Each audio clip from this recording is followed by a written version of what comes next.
혹시 이런 생각을 해보신 적 있나요? 약속 당일 약속을 지키는 게 귀찮아서 상대방이 먼저 약속을 취소해 주기를 간절히 바랐던 기억. 혹은 자기 전 오늘 했던 행동 하나, 말 한마디를 수백 번 되새기며 자책하느라 새벽까지 잠을 설친 반말입니다. 몸이 천근만근이라 샤워조차 큰 결심이 필요한 상태라면 이건 결코 당신의 성격 탓이 아닙니다. 오히려 당신이 가진 잘해내고 싶다는 그 순수한 열망이 당신의 뇌를 옥죄는 치명적인 무기가 되었기 때문입니다. 이 감춰진 심리적 구조를 이해하는 것만으로도 당신의 삶은 오늘부터 조금 더 홀가분해질 것입니다. 본격적인 분석에 들어가기 앞서 나를 바꾸는 심리학의 통찰을 계속해서 만나보고 싶으시다면 구독과 좋아요를 부탁드립니다. 당신의 클릭 한 번이 더 날카롭고 유익한 원고를 만드는 가장 큰 힘이 됩니다. 세상에는 유독 남들보다 몇 배는 더 애쓰고 밤잠을 설쳐가며 완벽을 기하는데도 정작 중요한 순간에 일을 그르치거나 만성적인 피로에 시달리는 사람들이 있습니다. 남들은 쉽게 해내는 일조차 이들에게는 거대한 장벽처럼 다가오고 늘 더 열심히 해야 한다는 강박이 등 뒤를 쫓습니다. 정작 본인은 최선을 다하고 있는데 왜 인생은 뜻대로 풀리지 않고 자꾸만 꼬여가는 걸까요? 이번에는 인생에 잔뜩 힘을 주고 사는 사람들이 빠지기 쉬운 의외의 심리적 함정과 그로 인해 우리 뇌 속에서 벌어지는 냉혹한 메커니즘에 대해 이야기해 보겠습니다. 이건 단순히 게으름을 정당화하려는 것이 아닙니다. 왜 우리가 필사적으로 매달릴수록 목표는 더 멀어지는지 그 심리적 구조를 뇌과학적으로 냉정하게 짚어보는 시간입니다. 유독 삶이 피곤하고 실수가 잦은 사람들의 첫 번째 공통점은 모든 상황을 자신의 통제 아래 두려는 강력한 인정의 거래에 집착한다는 것입니다. 이번에는 절대 실수하면 안 돼. 모두에게 완벽한 사람으로 보여야 해. 라는 암묵적인 기준이 내면 깊숙이 뿌리 박혀 있죠.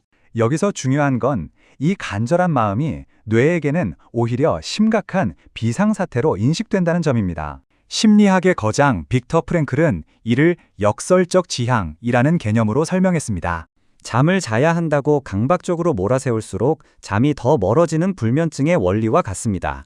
우리가 잘 보이려고 마음속에 잔뜩 힘을 주는 순간 우리 뇌 깊숙한 곳에 있는 공포사령탑인 편도체는 즉각 위협 신호를 보냅니다. 이때 스트레스 호르몬인 코르티솔이 폭포수처럼 뿜어져 나오는데 문제는 이 코르티솔이 유연한 사고와 자연스러운 대화를 담당하는 전전두엽의 회로를 일시적으로 차단해버린다는 것입니다. 쉽게 말해 이성사령탑이 마비되는 것이죠. 타인의 인정을 화폐처럼 얻기 위해 긴장이라는 비용을 지불하지만 결과적으로 당신의 뇌는 가장 낮은 효율로 작동하게 됩니다. 평소라면 자연스럽게 했을 농담이나 리액션도 힘을 잔뜩 준 상태에서는 뚝딱거리는 로봇처럼 변하게 됩니다. 결국 당신이 쏟아붓는 그 과도한 에너지는 성과를 만드는 동력이 아니라 당신의 매력과 재치를 갉아먹는 심리적 독소로 작용하고 있는 셈입니다. 우리는 흔히 더 긴장하고 세심하게 신경을 곤두세워야 실수를 안 할 거야 라고 믿습니다. 하지만 우리 뇌의 메커니즘은 우리의 믿음을 비웃듯 정반대로 움직입니다. 노력의 크기와 결과의 질이 정비례할 것이라는 이 착각이 역설적으로 당신이 가진 원래 실력의 절반도 채 발휘하지 못하게 만드는 주범입니다. 스포츠 심리학에는 초킹 현상이라는 흥미로운 개념이 있습니다. 결승전의 결정적인 페널티킥 상황에서 선수가 절대 실축하면 안 돼 라고 과도하게 집중할 때 평소 무의식적으로 완벽하게 작동하던 근육들이 서로 충돌하며 굳어버리는 현상을 말합니다. 몸이 기억하는 자연스러운 흐름을 이성이 강제로 통제하려 들 때 발생하는 심리적 병목 현상입니다. 사회생활도 이와 다르지 않습니다. 남의 눈치를 보느라 어깨에 잔뜩 힘이 들어간 당신은 이미 당신이 가진 매력의 50%도 보여주지 못하는 상태에 빠진 것입니다. 평소에는 유능하고 재치 있던 사람이 중요한 미팅이나 발표 자리에서 갑자기 얼어붙는 이유가 바로 여기에 있습니다. 완벽해야 한다는 강박이 뇌의 유연성을 앗아가고 당신을 스스로 만든 감옥 속에 가두어 버리는 것이죠. 한마디로 애쓸수록 굳어버리는 초킹 현상의 저주입니다. 이런 심리적 경직은 대인관계에서 더욱 뼈아픈 자극제가 됩니다. 커뮤니티의 단골 고민인 첫 만남의 어색한 침묵을 떠올려 보십시오. 카페에서 대화가 1, 2초만 끊겨도 식은땀을 흘리며 무슨 말이라도 해야 해 라고 공포에 사로잡히는 사람들이 있습니다. 상대의 마음을 내 의도대로 조종하려는 이 과도한 에너지 소모는 결국 오늘 하늘이 참 파랗네요. 같은 뜬금없는 소리나 불필요한 정보의 남발로 이어지곤 합니다. 관계의 주도권을 잃게 만드는 인정 강박입니다. 사실 상대방이 당신의 완벽한 달변이 아닙니다. 오히려 제가 오늘 좀 긴장을 했나 봐요 라고 자신의 어색함을 솔직하게 인정할 때 발생하는 결정 효과에 우리는 더 큰 인간미를 느낍니다. 완벽해 보이려 애쓰는 태도는 상대에게 무언의 압박으로 다가가지만 힘을 빼고 침묵을 허용하는 순간 당신은 비로소 관계의 주도권을 쥔 존재가 됩니다. 많은 사람이 관계를 유지하기 위해 자신의 본심을 숨기고 눈치게임을 하지만 역설적이게도 집착을 내려놓을 때 비로소 사람들이 당신 곁으로 모여듭니다. 상대에게 대가를 바라지 않는 여유, 미움 좀 받으면 어때? 라는 단단한 태도가 타인에게는 도저히 거부할 수 없는 편안함으로 다가가기 때문입니다. 결국 당신이 그토록 원하는 센스 있는 사람이 되는 비결은 더 노력하는 것이 아니라 잘 보이려는 그 마음을 포기하는 지점에서 시작됩니다. 직장 익명 게시판이나 동네 커뮤니티를 들여다보면 겉으로는 멀쩡해 보이는 분들이 속으로 켜켜이 쌓아둔 기묘한 무력감을 마주하게 됩니다. 연차가 찼는데 후배들 앞에서 실수하면 어쩌나.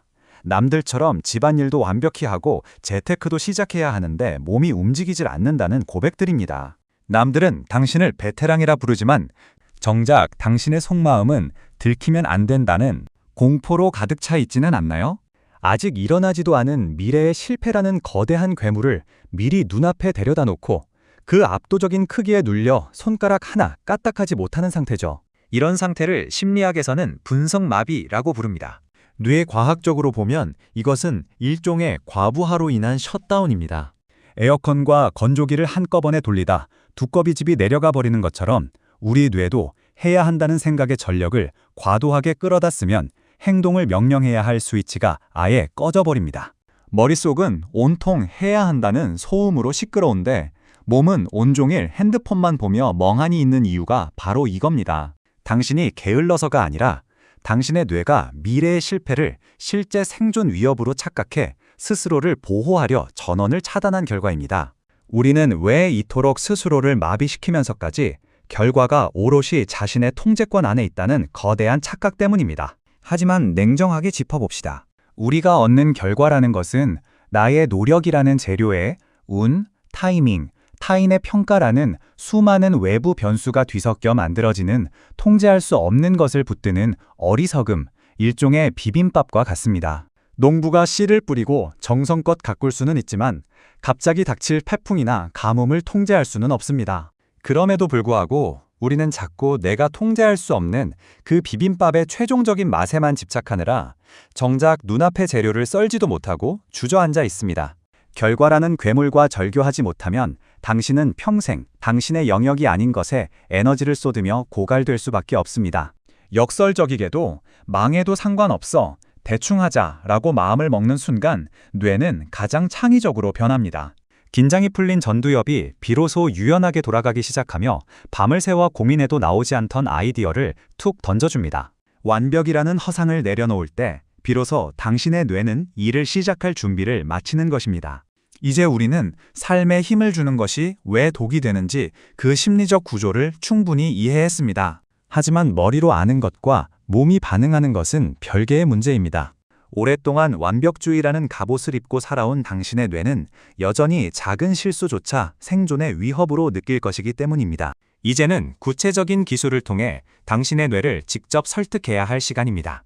강박적 성실함으로 스스로를 갉아먹는 분들에게 제가 추천하는 첫 번째 방법은 의도적으로 빈틈 만들기입니다. 설거지통에 그릇 하나가 남아있으면 잠이 안 오고 이메일에 오타 하나만 있어도 세상이 무너질 것 같은 기분이 드시나요? 그렇다면 오늘 밤 딱 한 번만 그 그릇 하나를 싱크대에 남겨두고 불을 끄고 침대로 가보십시오. 처음에는 그 사소한 빈틈이 머릿속을 맴돌며 당신을 게으른 사람이라 비난하고 불안하게 만들 것입니다. 하지만 다음 날 아침 눈을 떴을 때 당신은 놀라운 사실을 목격하게 됩니다. 그릇 하나가 씻기지 않았음에도 세상은 여전히 평온하고 태양은 뜨며 가족들은 평소와 다름없이 미소 짓고 있다는 사실을 말이죠. 의도적인 불완전함으로 뇌를 속이세요. 뇌과학에서는 이를 탈감작이라고 부릅니다. 공포를 느끼는 대상에 자신을 조금씩 노출해 예민해진 뇌를 무뎌지게 만드는 과정입니다. 이 정도 실수로는 세상이 무너지지 않는다는 것을 당신의 뇌가 직접 체험하게 하는 것이 핵심입니다. 당신의 정성이 1% 부족하다고 해서 당신의 삶 전체가 부정당하는 일은 결코 일어나지 않습니다. 우리가 사람을 만나고 사회생활을 하는 게 피곤한 가장 큰 이유는 남들이 나를 어떻게 볼까라는 보이지 않는 시선을 온종일 짊어지고 다니기 때문입니다. 하지만 진실은 당신의 생각보다 훨씬 더 싱겁습니다. 남의 시선에는 딱 3분의 유통기한만 설정하십시오. 당신이 직장에서 한 실수나 모임에서의 사소한 말실수를 당신은 밤새도록 되새김질하며 괴로워하겠지만 타인에게 그 사건은 길어야 3분짜리 가십에 불과합니다. 사실 사람들은 모두 자기 코가 석자입니다. 당장 내일 낼 카드값과 자녀 걱정을 하느라 타인의 사소한 결점에는 금방 흥미를 잃어버리죠. 어제 당신의 동료가 어떤 실수를 했는지 기억나시나요?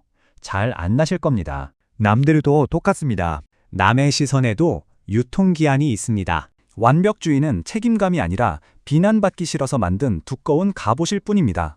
하지만 그 갑옷이 너무 무거우면 누구와도 깊은 관계를 맺을 수 없고 당신 자신도 숨이 막혀 쓰러지게 됩니다. 이제 그 갑옷의 틈으로 사람 냄새가 나게 하십시오. 그 빈틈이야말로 사람들이 당신을 사랑하게 만드는 가장 인간적인 통로가 되어줄 것입니다. 지금까지 우리는 왜 우리가 삶에 그토록 힘을 주고 살 수밖에 없었는지, 그리고 그 힘을 빼는 것이 어떻게 우리의 뇌를 자유롭게 하는지에 대해 깊이 있게 들여다보았습니다. 마지막으로 제가 드리고 싶은 이야기는 우리가 평생 짊어지고 온 그 결과라는 무거운 짐을 내려놓는 최종적인 방법입니다.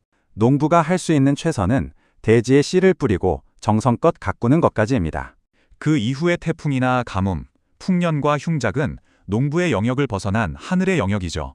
우리의 인생도 이와 다르지 않습니다. 당신이 할 수 있는 정성을 다했다면 그 이후의 반응이나 성패는 당신의 영역이 아님을 인정해야 합니다. 저 역시 영상을 만들 때마다 조회수가 안 나오면 어쩌지? 사람들이 비난하면 어떡하지? 라는 불안에 밤잠을 설치곤 했습니다. 하지만 어느 순간 결심했습니다. 내가 할 수 있는 최선은 대본을 정성껏 쓰는 것까지이고 그 이후의 결과는 내 영역이 아니라고 말이죠. 결과가 기대에 못 미친다고 해서 당신의 존재 가치가 깎이는 것은 절대 아닙니다. 결과라는 무거운 짐을 하늘에 맡겨버릴 때 비로소 오늘 하루를 온전히 즐길 수 있는 진짜 자유가 찾아옵니다. 결과라는 짐을 하늘로 보내는 용기가 필요합니다. 당신은 이미 충분히 근사한 사람입니다. 사실 우리 모두는 남들에게 뒤처지지 않으려고 혹은 미움받지 않으려고 매일매일 스스로를 채찍질하며 살아갑니다. 완벽이라는 철옹성을 쌓으면 그 안에서 안전할 거라 믿지만 역설적이게도 그 성벽은 타인이 당신에게 다가오지 못하게 막는 거대한 장벽이 되기도 합니다. 당신의 작은 실수, 당신의 그 인간적인 빈틈이야말로 사람들이 당신을 사랑하게 만드는 가장 따뜻한 통로라는 것을 잊지 마십시오.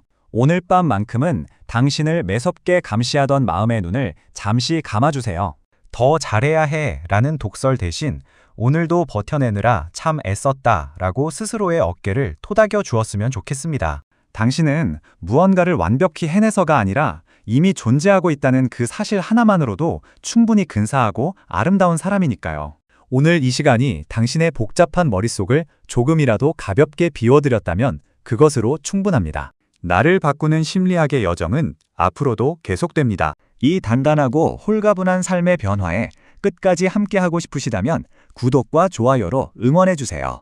당신의 소중한 지지가 다음 영상을 만드는 가장 큰 동력이 됩니다. 마지막으로 여러분의 뇌가 평온해질 수 있도록 댓글창에 이 짧은 선언을 남겨보세요. 적당히 해도 내 인생은 괜찮다. 이 문장을 적는 순간 타인의 기준이 아닌 당신만의 기준으로 행복해지는 진짜 인생이 시작될 것입니다.